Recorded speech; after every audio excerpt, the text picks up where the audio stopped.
Okay guys, so this is probably like part 3. My camera cut out on me. So I'm sorry that this is like a 3-part video. Again, my MacBook Pro charger is broken. I sent away for another charger. They sent me the wrong one. It's taking like 3 weeks already and they still haven't sent me the correct one. So I'm stuck filming on various cameras and having to upload wirelessly instead of putting it on iMovie and editing it and all that. And it only films like certain amounts or uploads certain amounts of time, blah, blah, blah. So anyways, basically what I was saying was at the point, I'll make this quick and this will kind of be like the last part before I do the how to wash a wig video. The whole point of a wig hopefully is to have fun with it, for it to be unspookable, unclockable. You don't want somebody to like really know it's a wig, even though obviously you're wearing a wig. Just be really, really confident. Like, again, the world is your RuPaul's Drag Race, put it that way. And just walk around like you own it, you love it. And yes, to me, it's really important that you take things into consideration like, you know, styles. Not every single style is going to look good on you. Not everybody's meant to have fucking Jerry curls. Not everybody's meant to have like a blunt cut bob, whatever.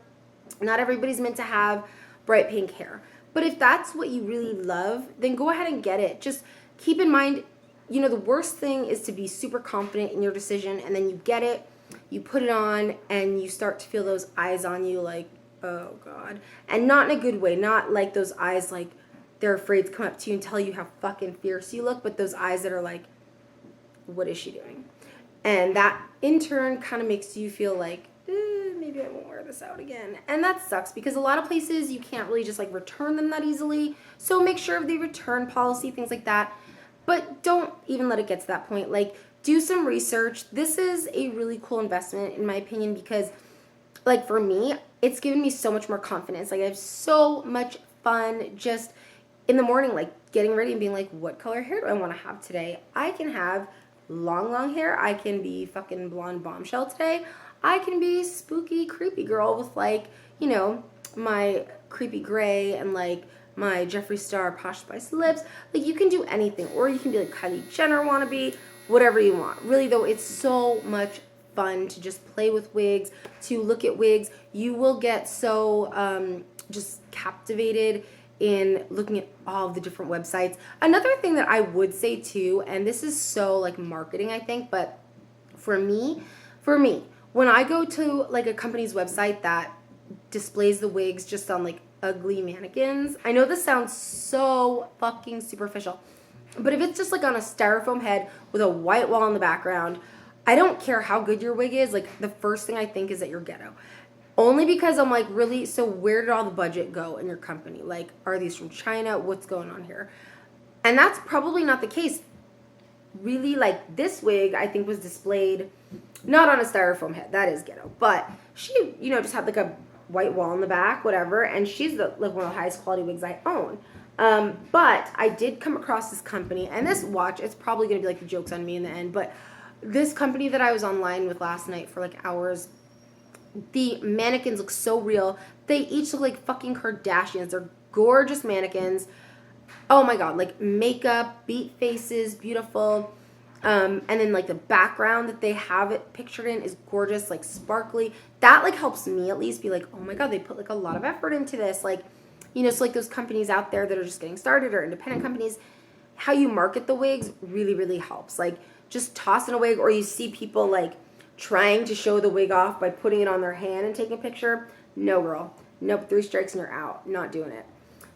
So that kind of helps, you know, just like when you're looking at different companies. That's not to say that they're going to be like the best wig companies at all. It could just very well be that they wanted it to look good.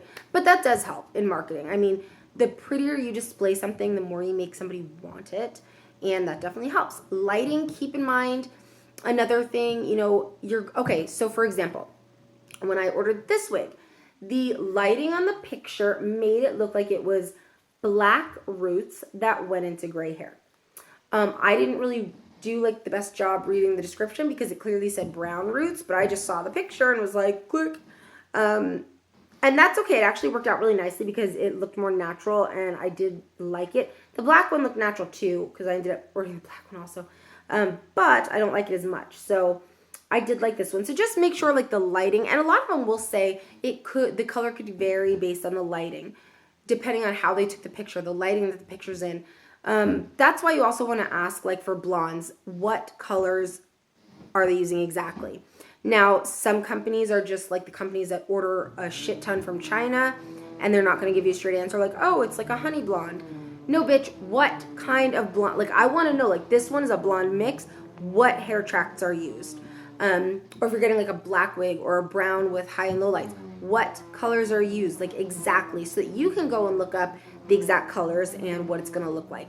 Because a blonde isn't a blonde, isn't a blonde, isn't a blonde. There's tons of different blondes.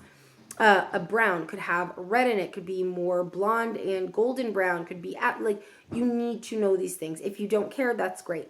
But if you want it, like I said, to be unspookable and clockable and look really good with you and feel confident, those are little things that you want to ask, and it may not be written down right there, so go ahead and email them. Let me think if there's anything else. Oh, really quick, I did want to say, so for full wigs, the only issue sometimes, like this one I have on right now, I actually like the hairline. I don't care if it looks a little bit fake, because if you're just like out doing shopping or whatever, no one's looking that closely, and it does look actually realistic just out in public. By realistic, I know that this doesn't look like I was born with it. I mean more realistic than a clockable line.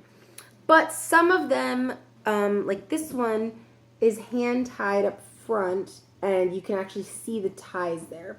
So for me, I can't just wear this gray one alone. So that might happen if you order one of these wigs and you're like, oh my God, I can't wear this. Don't panic.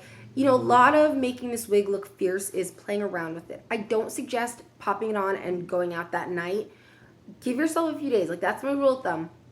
When I get a wig in the mail, I give it at least 48 hours to play with it. I might wear this hair out, but as soon as I get home, I'm popping on my new wig. I'm going to play with it. I'm going to wear it regular. I'm going to put bands. I'm going to put it out however I want. I'm going to try different lips on with it because that's important to me, like what lips I wear with what wig, color-wise. And I want to feel comfortable in it. So make sure, like, you don't want to just fire a gun you've never fired. That's how I look at it. So for those spookable hairlines, what I found works for me are these fun little, like, hippie, I don't know, what is that called? Like boho looking hair bands. This is one that you've seen in a lot of my Instagram photos. Just, I don't even know where I got these. Oh, Fred Meyer. They come in like a 3-pack for like $20 or $15 or something. So you can get like these hair bands and just put it, you know, like around like that. And it looks really cute and like really boho and festival and all that. So that's really fun if you do have a full wig, which again is without the lace, and you're just not confident in that hairline. Put one of those on and it's going to look really, really cute.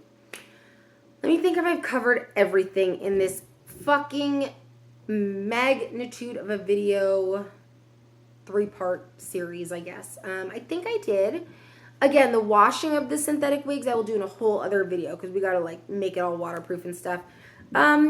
Basic care and stuff I'll go over in that video as well, and how to store your wigs. But this was just an intro and showing you my favorite wigs, my 4 favorite wigs of the moment, which you've been seeing in my Instagram. Again, it's my Instagram is Pacific Northwest Vibe.